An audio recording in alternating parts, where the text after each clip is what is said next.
Всем привет! Меня зовут Сабира, и я мама. Я всегда в поисках всего самого лучшего для своих детей. А недавно мне предложили попробовать подгузники «Мама знает». Это первый казахстанский бренд подгузников, созданный мамами для мам.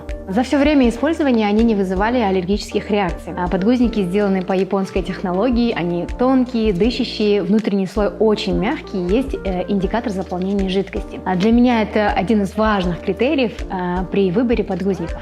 Моему младшему сыну 1,5 года, он очень активный ребенок и любит всегда быть в движении. Здесь к нам на помощь приходят трусики «Мама знает», так как у них есть эластичный поясок, который плотно сидит на теле и не мешает подвижности ребенка. Они очень легко надеваются и снимаются, не сковывая движение нашего Даниара. Также у бренда «Мама знает» представлена вся необходимая линейка для малышей разных возрастов, начиная с подгузников Newborn, заканчивая трусиками размера 2XL, все они имеют одну цену. Вырастив 3 детей, я перепробовала множество видов подгузников, а в подгузниках «Мама знает» я нашла абсолютно все, что нужно каждой маме. Мама знает, что лучше для своего ребенка.